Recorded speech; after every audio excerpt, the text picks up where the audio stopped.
గగనము చీల్చుకొని కనులను తీసుకొని నన్ను కొనిపోవరానయ్యున్న ప్రాణప్రియుడా యేసయ్యా.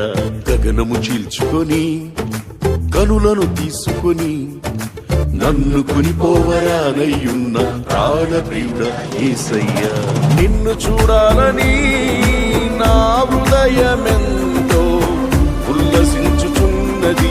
నిన్ను చూడాలని నా హృదయమెంతో ఉల్లసించుచున్నది. ఉల్లసించుచున్నది.